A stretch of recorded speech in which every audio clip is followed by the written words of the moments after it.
Hello everyone. Next अपना topic है organisational buying behaviour. ठीक है, होप ਤੁਸੀਂ ਆਪਣੇ ਸਾਰੇ ਪੁਰਾਣੇ ਵਾਲੇ ਮॉडल्स ਪੜ੍ਹ ਲਏ ਹੋਣਗੇ। नेक्स्ट अपना organisational buying behaviour. Just as individual buy organisation do buy their needs. ਜਿਵੇਂ ਆਪਾਂ ਲੋਕ ਖਰੀਦਦੇ ਹਾਂ ਤਾਂ ਆਰਗੇਨਾਈਜੇਸ਼ਨਸ ਵੀ ਖਰੀਦਦੀਆਂ ਨੇ। Buying is a fundamental activity for all organisation. Buying ਇੱਕ ਖਰੀਦਣਾ, ਖਰੀਦਦਾਰੀ ਕਰਨੀ ਇੰਪੋਰਟੈਂਟ ਐਕਟੀਵਿਟੀ ਹੈ ਸਾਰੀ ਆਰਗੇਨਾਈਜੇਸ਼ਨ ਦੀ।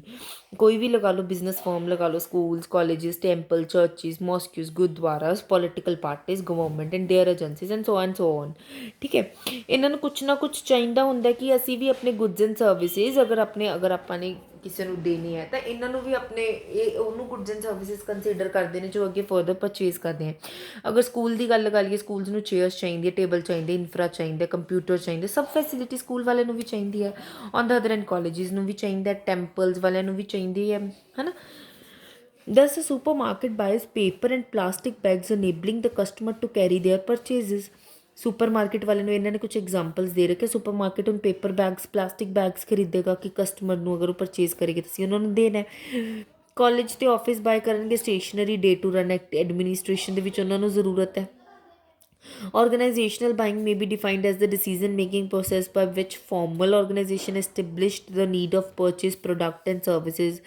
ਮਤਲਬ ਕਿਹੜਾ ਆਪਾਂ ਪ੍ਰੋਡਕਟ ਸਰਵਿਸਿਜ਼ ਚੂਜ਼ ਕਰਨਾ ਹੈ, ਕਿਵੇਂ ਦੇ ਆਲਟਰਨੇਟਿਵ ਬ੍ਰਾਂਡ, ਸਪਲਾਇਰਸ ਕਿਹੜੇ ਲੈਣੇ ਆਪਾਂ, ਇਹ ਸਭ ਆਪਾਂ ਇਹਦੇ ਵਿੱਚ ਵੀ ਦੇਖਦੇ ਹਾਂ। However, the purchasing process of organization is much more different and complex than cases of individuals। ਹੁਣ ਆਪਾਂ ਇੰਡੀਵਿਜੂਅਲਸ ਦਾ ਪੜ੍ਹ ਲਿਆ, ਇਹਦੇ ਵਿੱਚ ਦੱਸਿਆ ਹੋਇਆ ਕਿ ਜਿਹੜਾ ਪਰਚੇਜ਼ਿੰਗ ਪ੍ਰੋਸੈਸ ਹੈ ਨਾ, ਇਹਦੇ ਵਿੱਚ ਕਿ ਉਹ ਜ਼ਿਆਦਾ ਡਿਫਿਕਲਟ ਹੈ ਰਾਦਰ ਦੈਨ ਇੰਡੀਵਿਜੂਅਲ ਤੋਂ। It is the time consuming affair as everything is to be move as per the central plan. ये मतलब टाइम कंज्यूमिंग होंगे क्योंकि सेंट्रल प्लान के अकॉर्डिंग ही ये होएगा। These complexities have important bearing on marketing efforts. तो ये बहुत ही complex behavior है। Marketers are given due importance to the aspects of speed, efficiency, product quality, price, after sale services। ठीक है, the market for organization behavior is characterized by ਮਾਰਕੀਟਰਸ ਲਈ ਕਿਵੇਂ ਹੁੰਦਾ ਵੀ ਉਹਦੀ speed, efficiency, price, after sale service. Organisation buyer ਦੇ ਵਿੱਚ ਕਿਵੇਂ ਹੁੰਦਾ ਵੀ ਉਹਦੀ demand, buyer highly concentrated, more valuable to fluctuation in demand, greater cash inflow than consumer, individual buyer, marketers. ਠੀਕ ਹੈ, ਇਹਦੇ ਵਿੱਚ ਇਹਦੇ ਕਰੈਕਟਰਿਸਟਿਕਸ ਕੀ ਹੈ। It is a rational process. ਸਭ ਤੋਂ ਮੇਨ ਇਹਦੇ ਵਿੱਚ ਕੀ ਹੁੰਦਾ, ਰੈਸ਼ਨਲ ਮਤਲਬ ਬਹੁਤ ਸੋਚ ਸਮਝ ਕੇ ਡਿਸੀਜ਼ਨ ਲੈਂਦੇ ਨੇ। ਕਦੋਂ? ਜਦੋਂ ਇਹਨਾਂ ਨੇ ਪਰਚੇਜ਼ ਕਰਨਾ ਹੁੰਦਾ ਕੁਛ, ਜਿਹੜਾ ਏਰੀਆ ਹੁੰਦਾ ਪ੍ਰੋਡਕਸ਼ਨ ਅਤੇ ਡਿਸਟਰੀਬਿਊਸ਼ਨ ਦਾ ਏਰੀਆ। ਹੁਣ ਇੱਥੇ ਘੱਟ ਚਾਂਸ ਕਰਨ, ਉਹ ਘੱਟ ਮਿਸਟੇਕ ਹੋਣ ਦੇ ਚਾਂਸਿਸ ਇੱਥੇ ਘੱਟ ਹੁੰਦੇ ਨੇ ਕਿਉਂਕਿ ਅਗਰ ਆਪਾਂ ਨੂੰ ਸਪੋਜ਼ ਇਹਨਾਂ ਨੇ ਐਗਜ਼ਾਮਪਲ ਦੇ ਰੱਖੀ ਹੈ ਡਾਇਰੀ ਪ੍ਰੋਡਕਟਸ ਦੀ। ਡਾਇਰੀ ਹੈ ਕਿ ਠੀਕ ਹੈ, ਉਹ ਬਾਇੰਗ ਕਰਦੀ ਹੈ ਆਪਣੇ ਕਾਰਟਨਸ ਕਿ ਮਿਲਕ ਬੋਟਲਸ ਦੇ ਉਸਨੂੰ ਕਾਰਟਨਸ ਚਾਹੀਦੇ ਨੇ ਤਾਂ ਉਹ ਕਾਰਟਨ, ਈਚ ਕਾਰਟਨ ਦਾ ਪ੍ਰਾਈਸ ਦੇਖੇਗੀ, ਡਿਲੀਵਰੀ ਡੇਟ ਦੇਖੇਗੀ, ਕਿਹੜਾ ਉਹ ਸਟਫਡ ਯੂਜ਼ ਕਰ ਰਹੇ ਉਹ ਦੇਖੇਗੀ, डिफेक्टिव्स इन अ टिपिकल ऑर्डर देखेगी, कुछ सारे फैक्टर्स देखेगी, कंसीडर करेगी। These factors can be quantified. ये सारे फैक्टर आप क्वांटिफाइड करांगे तो फिर अपना रैशनल वे दे मतलब ये रैशनल वे है दैन दोज ऑफ इंडिविजुअल्स इन्ना नहीं सोचता। ठीक है, आप ऑर्गेनाइजेशन ज़्यादा सोचना पैंदा है। It is done in large quantities. Bulk purchase are common in case of organisation. ਹੁਣ ਓਬਵੀਅਸਲੀ ਆਰਗੇਨਾਈਜੇਸ਼ਨ ਦੋ ਤਿੰਨ ਚੀਜ਼ਾਂ ਤਾਂ ਲੈ ਕੇ ਨਹੀਂ ਆਏਗੀ, ਉਹਨਾਂ ਨੂੰ ਤਾਂ ਬਹੁਤ ਕੁਆਂਟਿਟੀ ਦੇ ਵਿੱਚ ਚਾਹੀਦਾ ਹੋਏਗਾ। Large scale buying is a regular feature because of large scale operation so that production schedules can be met and sufficient stock levels are maintain to avoid stock outs. ਤਾਂ ਮਤਲਬ ਇਹ ਤਾਂ ਤੁਹਾਨੂੰ ਨੋਰਮਲ ਜਨਰਲੀ ਹੈ ਕਿ ਉਹਨਾਂ ਨੂੰ ਆਪਣੇ ਸਟਾਕ ਨਾ ਖਤਮ ਹੋ ਜਾਣ, ਰੈਗੂਲਰ ਪ੍ਰੋਡਕਸ਼ਨ ਹੁੰਦੀ ਹੈ ਤਾਂ ਉਹਨਾਂ ਨੂੰ ਇੰਨਾ ਸਟਾਕ ਤਾਂ ਰਿਕੁਆਇਰਡ ਹੀ ਹੈ ਕਿ ਉਹ ਆਪਣਾ ਰੋਜ਼ ਰੱਖਣ ਹੀ ਰੱਖਣ। More individuals are involved in buying process.